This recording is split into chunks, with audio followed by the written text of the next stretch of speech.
Hey guys, welcome back, and today we are going to be talking about Babur. This is the first episode of the Mughal series. Babur, which means a tiger in Persian, original name was Zahir al-Din Muhammad, and he was born in February 1483 in the Principality of Ghagara, which is now in Uzbekistan, and died in December 26, 1530, in Agra. Emperor and founder of the Mughal dynasty of northern India.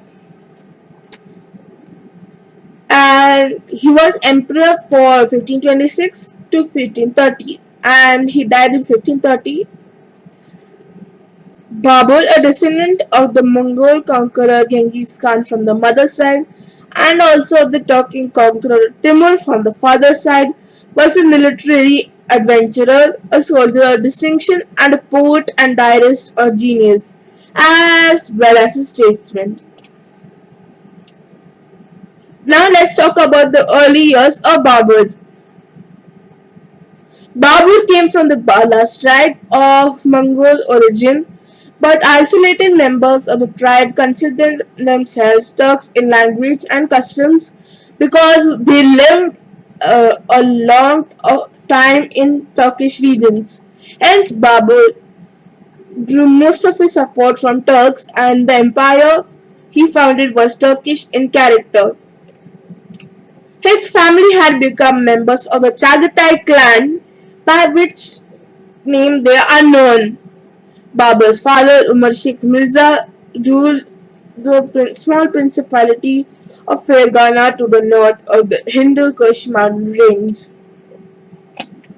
Because there was no fixed law of succession among the Turks, every prince of the Timurids, the dynasty founded by Timur, considered his right to rule the whole of Timur's dominions. Those territories were vast, and hence the prince's claim led to unending wars. The Timurid princes, moreover, considered themselves kings by profession, their business being to rule others without observing too precisely whether any particular region had actually formed a part of Timur's empire. Babur's father, true to that tradition, spent his life trying to recover Timur's old capital of Samarkand, which is now in Uzbekistan, and Babur followed in his footsteps. The qualities of needed to succeed in that dynastic warfare were the abilities to inspire loyalty and devotion, to manage the turbulent factions often caused by family feuds, and to draw revenue from the trading and agricultural classes. Babur eventually mastered them all, but he was also a commander of genius. But Muhammad Shaibani Khan, who was a descendant of Genghis Khan and ruler of the Uzbeks beyond the Jakatex River, which is the ancient name for the river Darya, was an opponent more powerful than even his closest relatives. In 1501, Babur was decisively defeated at Saripoi, and within 3 years had lost both Samarkand and his principality of Fergana. There was always hope at this time. However, for a prince with engaging qualities and strong leadership ability. In 1504, Babur seized Kabul, Afghanistan, with his personal followers, maintaining himself there against all rebellions and conspiracies. His last unsuccessful attempt on Samarkand between 1511 and 1512 induced him to give up a futile quest and to concentrate on expansion elsewhere. In 1522, when he was already turning his attention to Sindh, which is now a province in Pakistan and India. He finally secured Kandahar, which was a strategic strike, which in now Afghanistan, on the road to Sindh.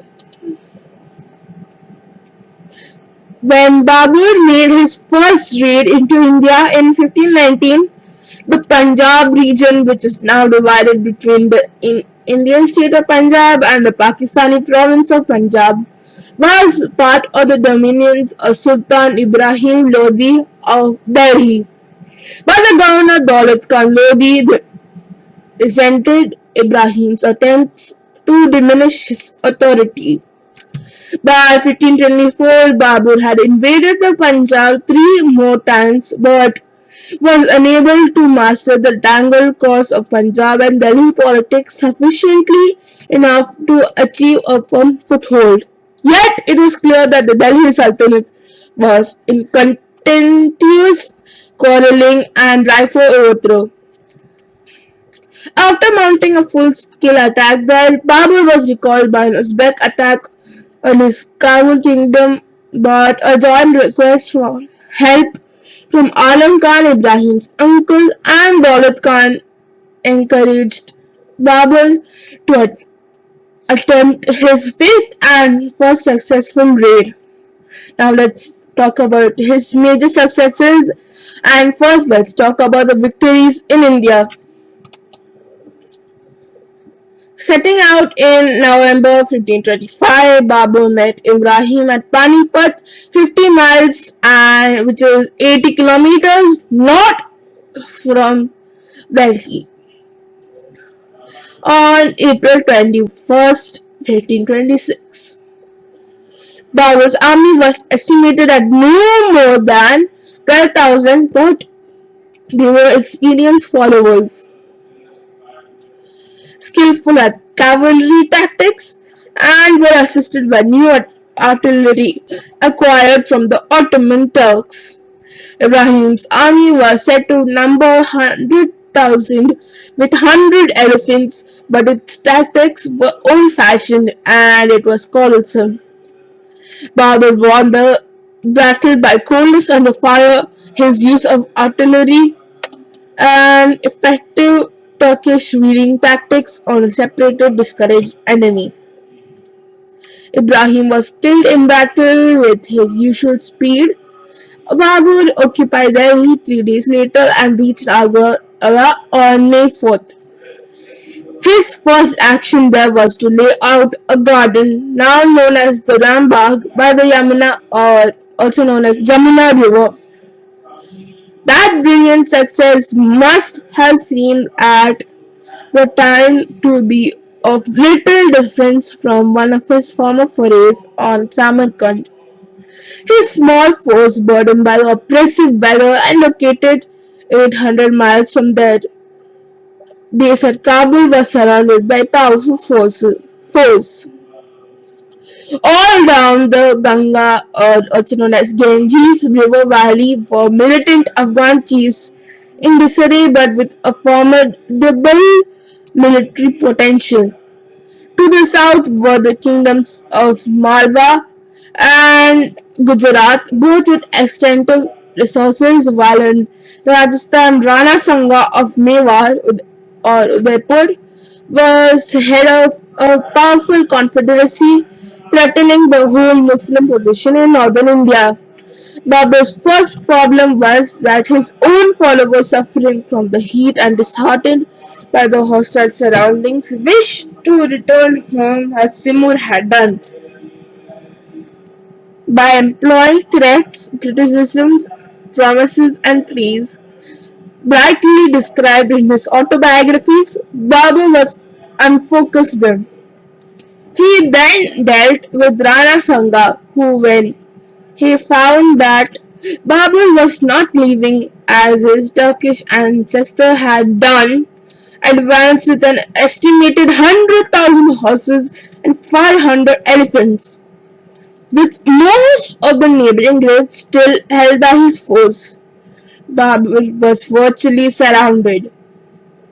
He sought divine favor by avoiding liquor and broke the wine vessels and poured the wine down the well.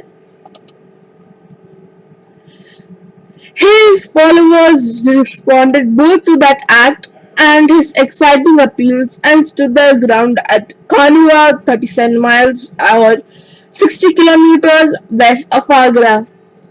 And on March 16, 1527, Babur used his customary tactics, a barrier of carriages for his center, with gaps for the artillery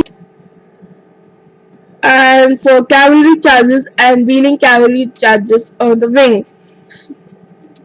The artillery stampeded the elephants and the flank charges bewildered the Rajputs, which is the ruling warrior caste, who after 10 hours broke, never to rally under a single leader again. Babur now had to deal with the defiant Afghans to the east who had captured Lucknow while he was facing Rana Sangha. Other Afghans had railed to Sultan Ibrahim's brother Mahmud Lodi who had occupied Bihar. There were also chiefs still defying him, principally the ruler of Chanderi.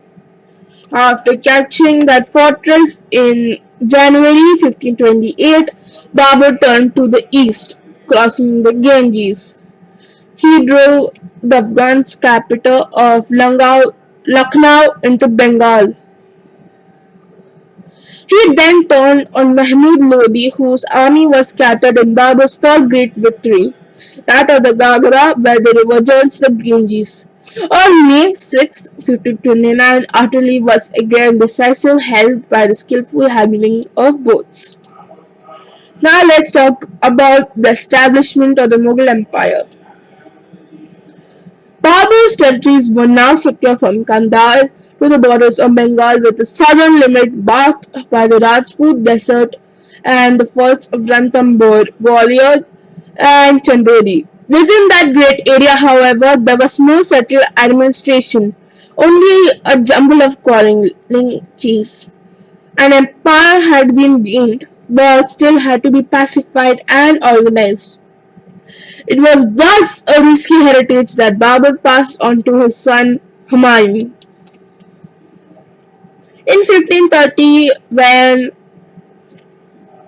Humayun became deathly ill, Babur is said to have offered his life to God in exchange for Humayun's walking 7 times around the bed to complete the vow. Humayun recovered and Babur's health declined and Babur died the same year. And now let's talk about the legacy of Babur. Babur is rightly considered the founder of the Mughal Empire, even though the work of consolidating the empire was performed by his grandson Akbar, and Babur moreover provided the magnetic leadership that inspired the next two generations. Babur was a military adventurer, a genius, and an empire builder of good fortune, with an engaging personality. He was also a gifted Turkey poet, which would have won him difference apart from his political career as well as lover of nature who constructed gardens wherever he went and complimented beautiful spots by holding pleasant parties. Finally, his prose memoirs, the Babur Nama, have become a renowned autobiography. They were translated from Turkey into Persian in Akbar's reign, which was the date was year was 1589, and were translated into English in the name of Memoirs Babur in 2 volumes and were first published during 1921 to 1922. They portray a ruler unusually generous for his age, cultured and humorous with an adventurous spirit and serious eye for natural beauty. Sorry guys for making this video very long, but there's a lot of information. Please like, share and subscribe and check out the blog whose link you can see on the screen in front of you. Hope you guys enjoyed and see you guys next time.